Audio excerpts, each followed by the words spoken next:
in the Middle East, where a U.S. military attack sends an unmistakable message to Iran. The overnight airstrikes targeted Iranian-backed militia members in eastern Syria near the Iraq border. The Pentagon says this was a response to recent attacks on U.S. targets in Iraq. One of them killed a civilian contractor and wounded several other people, including a U.S. service member. Defense Secretary Lloyd Austin told reporters he's confident U.S. forces had struck the same militias that carried out that attack. Senior foreign affairs correspondent and Face the Nation moderator Margaret Brennan joins us. Margaret, good morning. What's behind the decision to carry out this attack? Well, this is the first military strike of the Biden presidency, and as commander-in-chief, the president chose a target along the Syria-Iraq border. He chose it carefully so that it would count as payback for Iran having put U.S. personnel in harm's way last week in a rocket attack, but stopping short of further escalating tension. An administration official told me that the Biden team selected the location to achieve those two things and avoid ticking off our partners on the ground in Baghdad, who are stuck between keeping good relations with both Iran and Washington. As our David Martin reported previously, this was considered Iranian-enabled. These were Iranian-made weapons given to a Shiite militia, but not Iranian-directed. So by striking along the border, they can send a message, but not have to take Tehran on head-on. So, Margaret, what do you think this says about the new president's approach to foreign policy?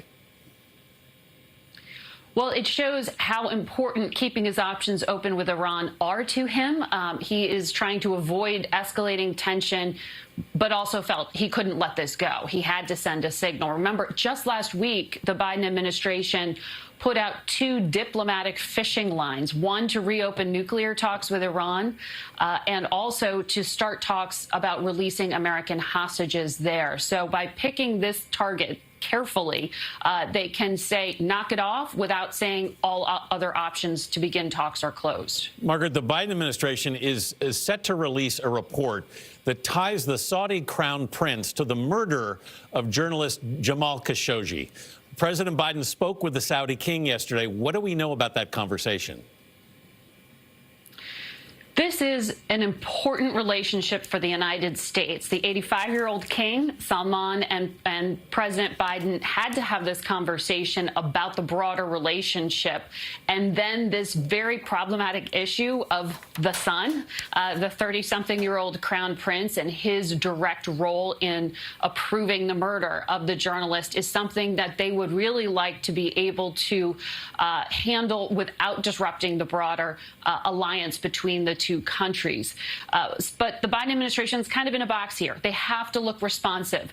The president talked about this on the campaign trail. So what you can expect is for them to try to send a message. I would expect in the coming days to hear from the administration that they're going to adopt a new policy directive that sends a signal, do not attack U.S. journalists, but that it won't just apply to Saudi. That way, they can look responsive without being really sort of provocative between the two countries. Margaret Brennan. Thank you, Margaret.